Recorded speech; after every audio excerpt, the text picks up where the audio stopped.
welcome back to another episode of Mac TV. Today we're taking a walk along Patong Beach and I'm going to be breaking down top 10 biggest lies about Thailand that you probably thought was true. After living here for a while, I've gained a bit of knowledge about this place and all of the misconceptions that surround it. Okay, so before we start this video off, I just want to say two things.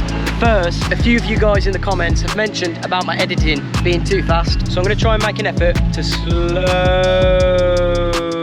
things down for you. And the second point I want to make is, sorry if my voice sounds a little bit raspy, because when you're on Bangla Road, you have to shout everywhere you go. You can't hear a thing, nobody can hear anyone. You're always shouting when you're in the bars, when you're on the street, trying to get your voice heard over the music. So yeah, I've lost my voice a bit, and that's why it sounds a bit raspy. Okay guys, so make sure you stick it out to the end of this video, because a few of these might actually surprise you, especially the last few, because they surprised me when I first got here. Okay, so number one, you can't eat the ice here in Thailand. That's a lie. When you travel overseas, it's always a rule of thumb not to eat or drink the ice. But here in Thailand, all the restaurants, the Starbucks, the McDonald's, they all have ice vendors, which means all the ice they use is filtered and it is safe to eat and drink. And a lot of them even go to places like 7-Eleven and they just get ice from there and they do it that way, which is totally fine. So if you come in here and you order a beer and it gets served with ice, don't be scared to drink it because it's totally fine. It's common for people to have beer with ice here. So don't worry about having ice with your beer or ice with anything if you come in here to Thailand, because it is totally fine.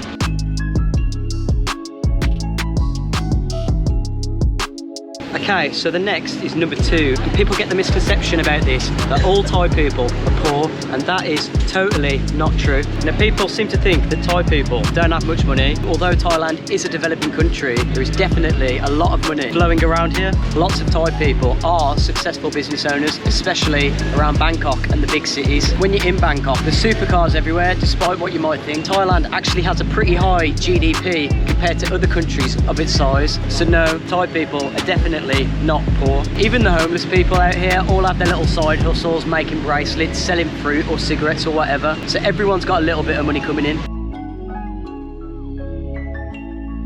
Okay, so the next one is going to be all the name brand stuff you see out here is fake, and this one is also not true. Now Thailand does have a very popular fake market scene when it comes to designer brands, but there is plenty of real stuff here too. In all the big cities, Phuket, Pattaya, Bangkok, the shopping malls, and they're filled with designer brands. All the big ones, Prada, Louis Vuitton, Balenciaga, Gucci, all of them have the real brands here in Thailand, and it is not all just fake like you think. The only places you do see these fake brands are all down the markets and places like that. So if you do see someone wearing a Prada shirt, it could be real and it's not always going to be fake. Okay, so this next one you may or you may not have heard of. Apparently they lace some of the cocktail buckets here in Thailand, and this one is definitely not true for two reasons. The first, it doesn't actually make sense from a financial standpoint. Drugs cost money and it wouldn't make sense to be lacing all these buckets just to get people more messed up. Now I know on Koh Phangan at the full moon party this has happened in the past, and if you're a single female traveller you've got to be careful about this. But here in Phuket, Pattaya, Bangkok, that won't happen, and it doesn't happen, so don't worry about it if you're here. But always check your drinks if you are planning on going to one of the full moon parties, because it has happened in the past. And the second reason, drugs are highly illegal here in Thailand, and it wouldn't make sense for people who own these restaurants, who own these bars, to be lacing cocktail buckets just to get people more messed up. It doesn't make sense from a financial standpoint, and it doesn't make sense because it's highly illegal. And why would these people put themselves at risk?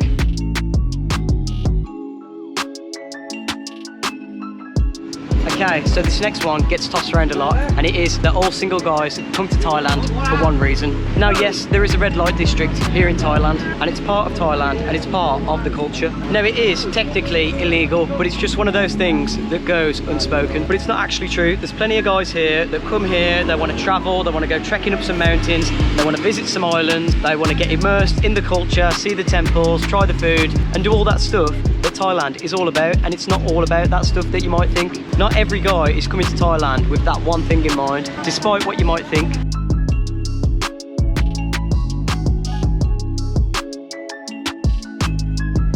Okay, so the next one is that all Thai food is spicy. Yet again, this is another lie. Now, Thai food generally does have a lot more chilies and stuff, but there are hundreds of different Thai dishes out there and not all of them are spicy. When you're in these restaurants, you can ask for these dishes to be spicy or not spicy anyway. So if you come into Thailand, don't worry, because you can ask for these dishes however you like. If you can't handle spicy food, don't worry about it. There's loads of other dishes, and you can try the dishes with chilies, just not spicy. So bear that in mind if you're planning a trip here. If there's anything so far that I haven't covered in this video, if there's something about Thailand that you thought was true but actually isn't, drop a comment below and we'll talk about it. Okay, so the next is that people say you can bargain for everything here in Thailand, and that is not true. That is a lie. In the fake markets, when you're buying clothes and stuff like that, you can bargain with them, you can try and get the price down, but when it comes to restaurants and street food, there's no point bargaining there because it's pretty cheap already. And what, you're going to be saving yourself like 10 baht, so there's no point really. It's already really cheap. A lot of things in Thailand you can negotiate on the price, even like tours and stuff. When you're going to the islands, buying these boat tickets and all that stuff, you can negotiate with a lot of stuff, but there's a lot of stuff that is a set price also. You can't bargain with everything, so just bear that in mind if you come in here.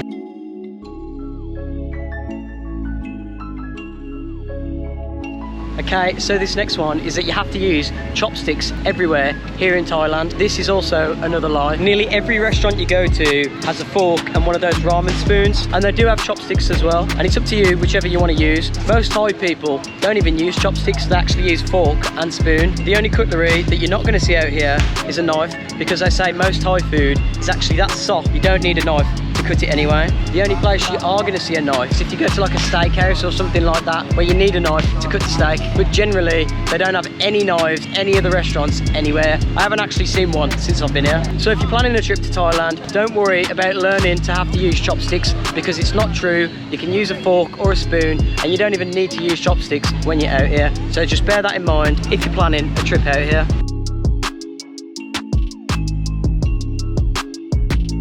Okay, so this next one is that people say Thailand is cheap, and yes, it can be cheap, especially if you go up north and other places that aren't like Phuket, where I am now, which is crazy expensive. Some people say you can live here for $200 a month, and that is a total lie. Now, Thailand is a lot cheaper than other countries in the West. It's even cheaper than other countries in Asia, like Japan or Korea, but you do have to budget if you come in here. There's a lot of expenses that you might not expect when you arrive, such as laundry, SIM card, all these little extra things. Yes, you can find some cheap food. Yes, you can find some cheap accommodation. Some days you're going to want to rent a motorbike. Some days you might fancy buying a McDonald's, which is 3 times the price of Thai food. And if you like going out drinking, yeah, that's going to cost a lot of money too. So just bear all this in mind if you are coming here, because yes, it can be cheap, but it can also be expensive. Some of the prices I've seen here in Phuket are like London, which is crazy. A beer here is double the price of what it is in Pattaya. Paid $1.80 for a beer here in Phuket, which is unbelievable. But Phuket is a major tourist destination at the moment, and there's a lot of people here, so they put the prices up. They can charge what they want, it's up to them. But just bear all this in mind if you're planning a trip here, because it might not be as cheap as you think.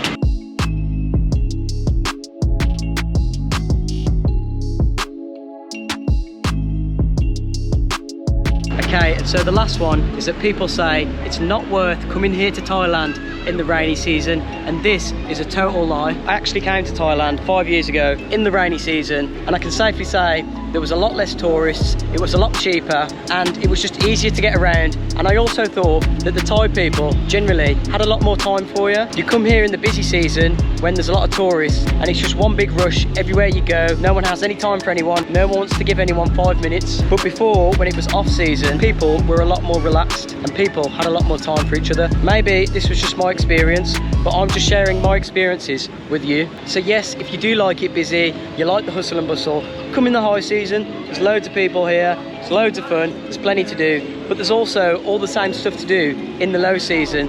And yes, it might rain for an hour or two of an evening, but what you get in return is it'll be a bit cheaper and it won't be packed with tourists. You'll be able to get around easier, there won't be as many queues everywhere, and you won't have to wait in so many lines and things like that. So just bear all that in mind if you are planning a trip here. Guys, I hope you've enjoyed this video and I hope you found it useful. Make sure you subscribe to the channel, drop a like on the video. If you want to support the channel, you can buy me a coffee. There's a link for it in the description. Cheers guys, peace, see you in the next one.